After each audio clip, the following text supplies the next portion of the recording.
En los años 70, la patronal estadounidense llegó a la conclusión de que existían tres estrategias principales para reducir las remuneraciones en el país. La primera, sustituir la mano de obra por maquinaria, es decir, la automatización. La segunda, reemplazar a los empleados en Estados Unidos deslocalizando los centros de producción a lugares como China, India o Brasil.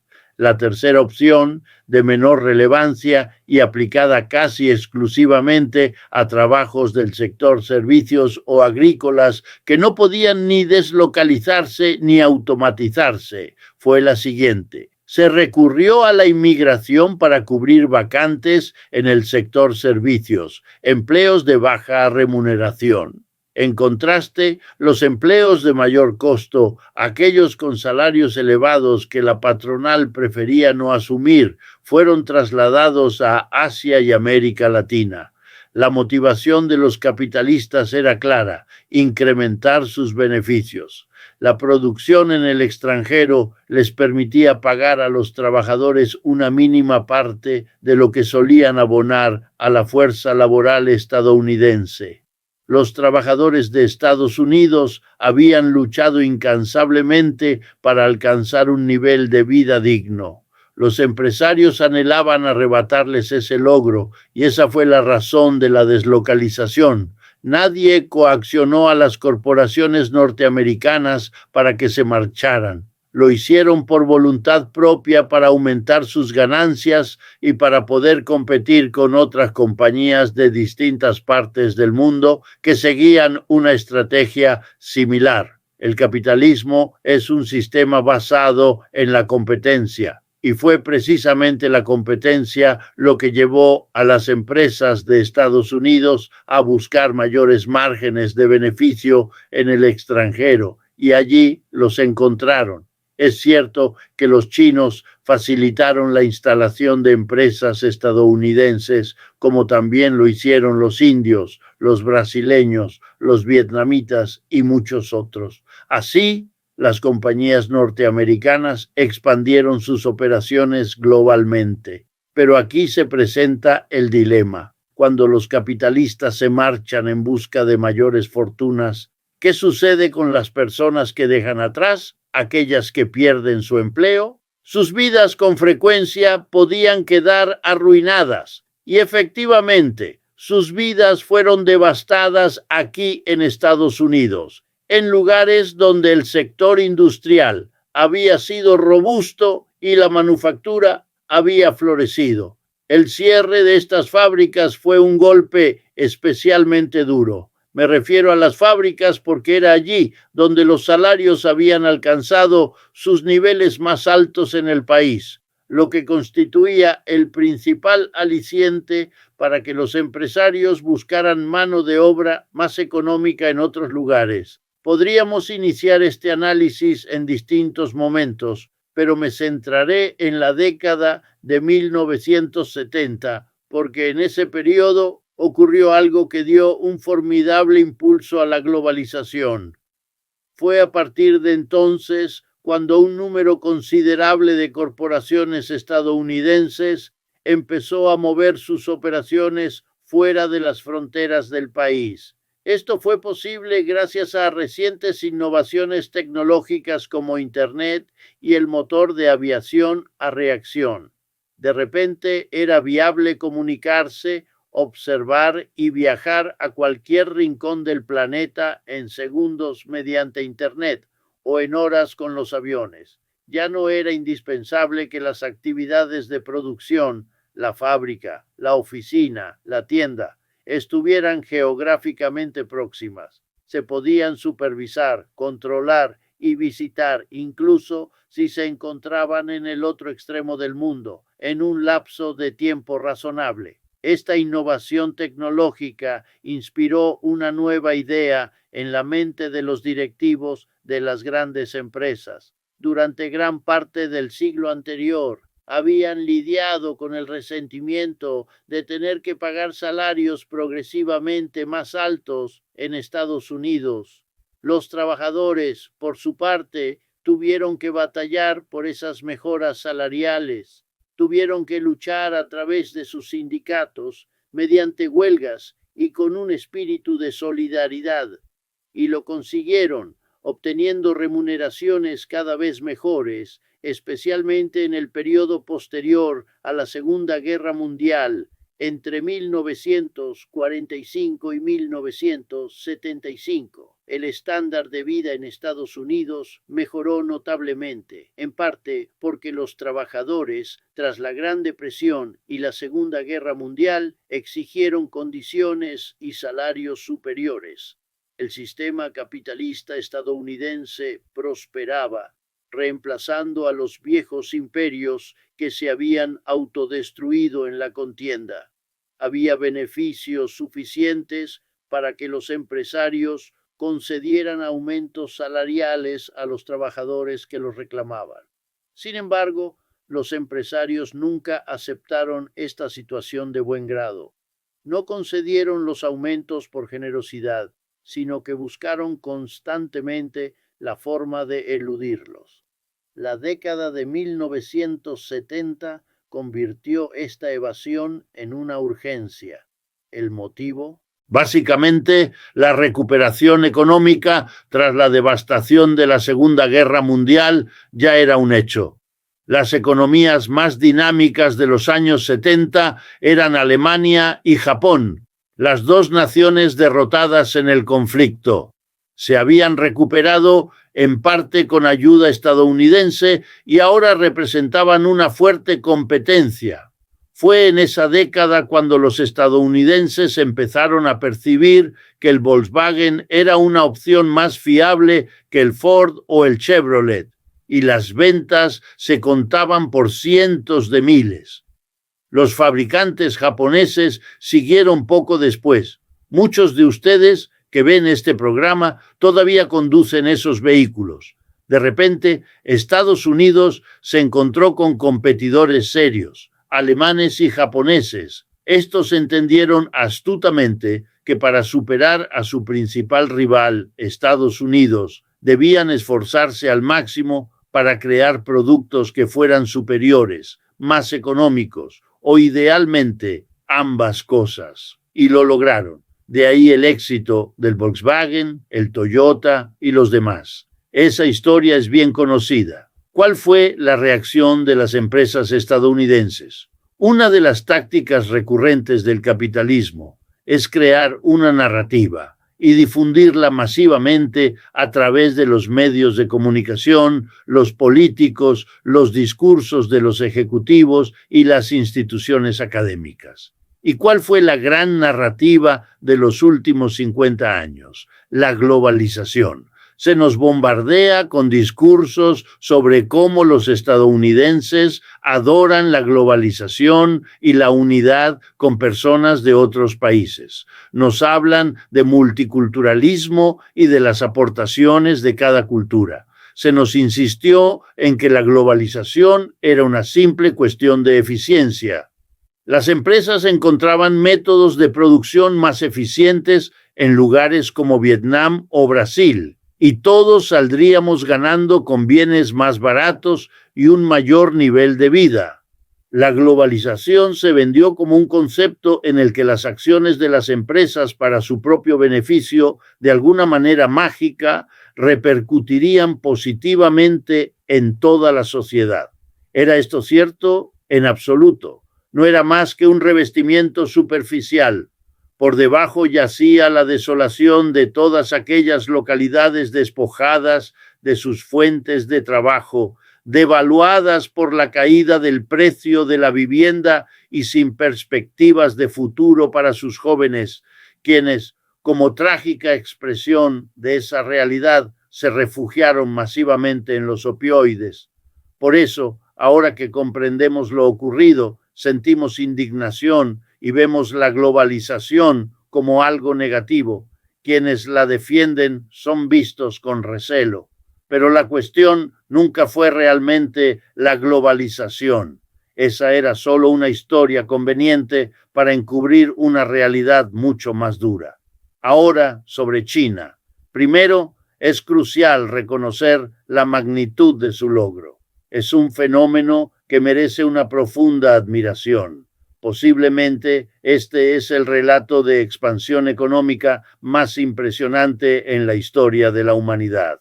Hace 70 años, China, el país más poblado del mundo, con cerca de 1.500 millones de habitantes, sufría una pobreza extrema. En este lapso, ha logrado sacar a más de 1.000 millones de personas de esa miseria y llevarlas a la era moderna. Lograr algo así con esa escala de población es un hito sin precedentes. Europa, con una cuarta parte de la población de China, tardó entre 2 y 3 siglos en alcanzar un crecimiento económico comparable al de China en solo 70 años. Es un hecho extraordinario. China tiene, por supuesto, otras facetas menos extraordinarias, con sus luces y sus sombras, pero en lo que respecta a crecimiento económico y superación de la pobreza para construir una economía moderna, es el líder indiscutible. Ignorar este hecho solo puede conducir a una comprensión deficiente de la realidad. Su modelo también es único. No evolucionó para ser ni una economía con predominio de la iniciativa privada, como Estados Unidos o el Reino Unido, ni un sistema donde las empresas gestionadas por el Estado fueran la norma absoluta, como en la Unión Soviética. La ruptura con la URSS en los años 60 fue determinante. Como resultado, China se ha estructurado como una economía mixta. Aproximadamente la mitad son empresas capitalistas privadas y la otra mitad son empresas estatales. Ambas comparten la estructura clásica de empleador-empleado. Por ello, los chinos no definen su sistema como comunista.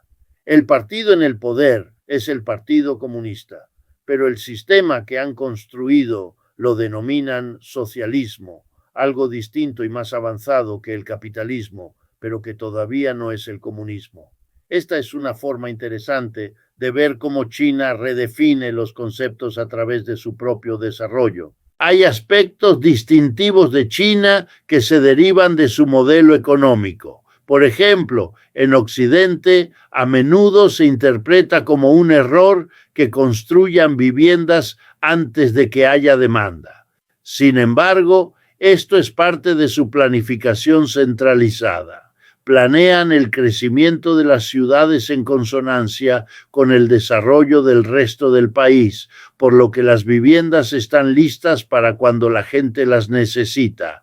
No es un fallo, es su método organizativo. De manera similar, gestionaron el traslado de cientos de millones de personas del campo a la ciudad. Esta transición, que en Europa y Estados Unidos duró siglos y fue traumática, en China se completó en pocas décadas con una población mucho mayor. Fue una transformación que habría desestabilizado a cualquier otra sociedad, pero ellos la manejaron para convertirse en la potencia que son hoy, a pesar de los errores y tropiezos en el camino. Han sido reconocidos por la ONU por erradicar la pobreza masiva. Una vez consolidada su base industrial, se fijaron a Estados Unidos como el modelo a superar. Han trabajado sin descanso para ello y hoy son líderes en la producción de vehículos eléctricos y los únicos capaces de competir con gigantes tecnológicos como Google, Apple o Intel, aunque los neoconservadores en el poder en EEUU los pinten como el enemigo. La realidad es que han superado económicamente a la antigua Unión Soviética desde hace tiempo, dándoles una base más sólida para su desarrollo militar. En el plano político, la realidad dominante es el Partido Comunista de China, que es anticapitalista y prosocialista. Pero desde su perspectiva, Estados Unidos también tiene un sistema de partido único procapitalista con dos facciones, republicanos y demócratas, ambos comprometidos con mantener el capitalismo. Los chinos argumentan que su sistema es un reflejo de eso, pero para el socialismo, excluyen al capitalismo de la misma forma que Estados Unidos excluye al socialismo. El Partido Comunista Chino tiene una sola ala. El Partido Capitalista Estadounidense, según ellos, tiene dos. Y los ciudadanos solo pueden elegir entre esas dos. Es un monopolio político similar al que opera en China. Los chinos también se enorgullecen de haber abordado el desarrollo desigual, una característica inherente al capitalismo que crea focos de riqueza junto a zonas de pobreza. Han puesto especial énfasis en desarrollar las regiones más pobres, ya sea trasladando a la población o transformando esas áreas. Políticamente han buscado alianzas para no quedar aislados, logrando un éxito notable con la iniciativa de la Franja y la Ruta, una red comercial que emula la antigua Ruta de la Seda. Su respuesta a la discriminación por parte de Occidente ha sido mesurada y paciente. Su estrategia se basa en ofrecer productos de mayor calidad a menor precio. A diferencia de Estados Unidos, no han establecido una red global de bases militares a pesar de tener los recursos para ello, ni han participado en guerras en el extranjero. Su enfoque es diferente. La creación de los BRICS, en contraposición al G7, es en gran medida una iniciativa china para proyectar su crecimiento económico. Finalmente, el futuro.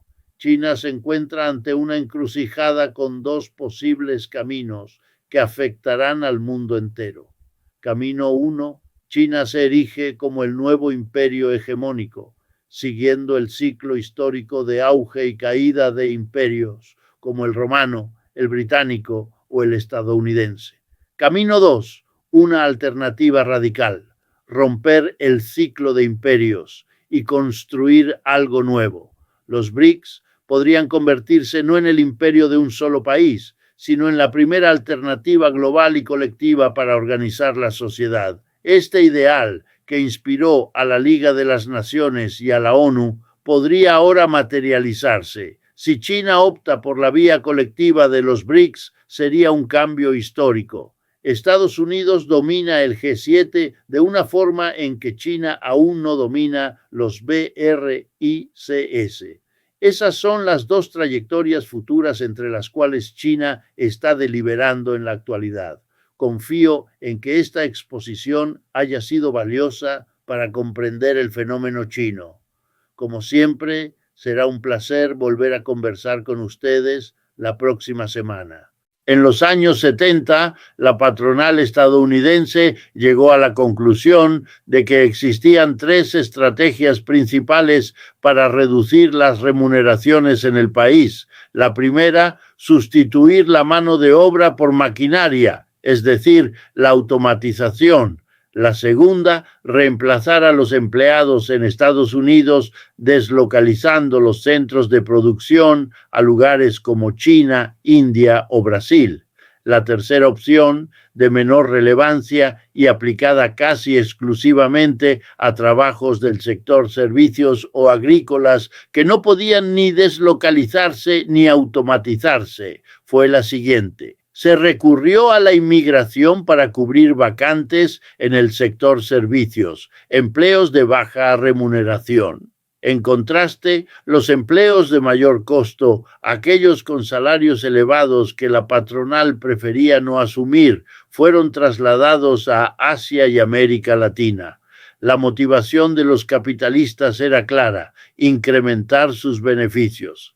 La producción en el extranjero les permitía pagar a los trabajadores una mínima parte de lo que solían abonar a la fuerza laboral estadounidense.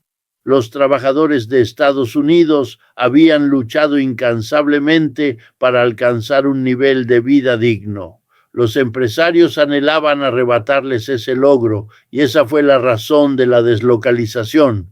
Nadie coaccionó a las corporaciones norteamericanas para que se marcharan. Lo hicieron por voluntad propia para aumentar sus ganancias y para poder competir con otras compañías de distintas partes del mundo que seguían una estrategia similar. El capitalismo es un sistema basado en la competencia y fue precisamente la competencia lo que llevó a las empresas de Estados Unidos a buscar mayores márgenes de beneficio en el extranjero y allí los encontraron.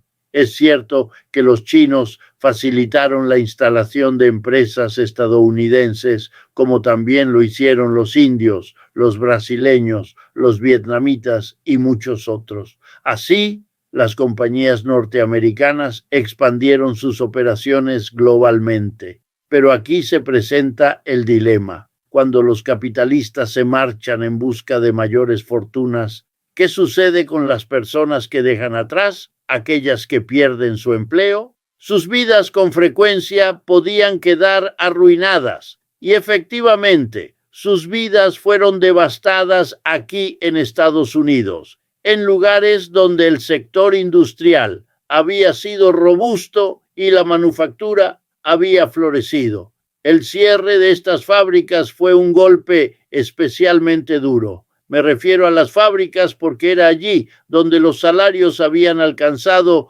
sus niveles más altos en el país, lo que constituía el principal aliciente para que los empresarios buscaran mano de obra más económica en otros lugares. Podríamos iniciar este análisis en distintos momentos, pero me centraré en la década de 1970, porque en ese periodo ocurrió algo que dio un formidable impulso a la globalización.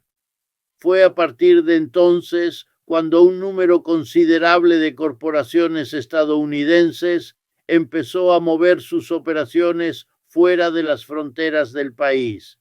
Esto fue posible gracias a recientes innovaciones tecnológicas como Internet y el motor de aviación a reacción.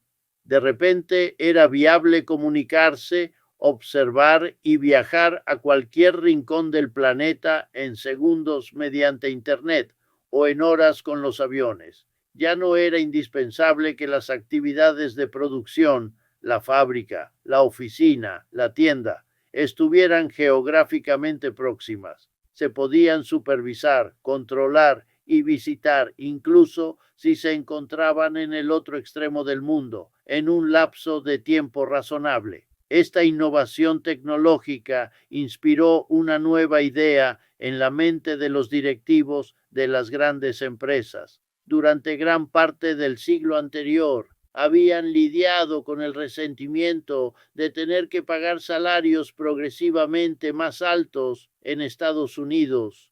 Los trabajadores, por su parte, tuvieron que batallar por esas mejoras salariales. Tuvieron que luchar a través de sus sindicatos, mediante huelgas y con un espíritu de solidaridad. Y lo consiguieron, obteniendo remuneraciones cada vez mejores, especialmente en el periodo posterior a la Segunda Guerra Mundial, entre 1945 y 1975. El estándar de vida en Estados Unidos mejoró notablemente, en parte porque los trabajadores, tras la Gran Depresión y la Segunda Guerra Mundial, exigieron condiciones y salarios superiores. El sistema capitalista estadounidense prosperaba, reemplazando a los viejos imperios que se habían autodestruido en la contienda. Había beneficios suficientes para que los empresarios concedieran aumentos salariales a los trabajadores que los reclamaban. Sin embargo, los empresarios... Básicamente, la recuperación económica tras la devastación de la Segunda Guerra Mundial ya era un hecho. Las economías más dinámicas de los años 70 eran Alemania y Japón, las dos naciones derrotadas en el conflicto. Se habían recuperado en parte con ayuda estadounidense y ahora representaban una fuerte competencia. Fue en esa década cuando los estadounidenses empezaron a percibir que el Volkswagen era una opción más fiable que el Ford o el Chevrolet, y las ventas se contaban por cientos de miles.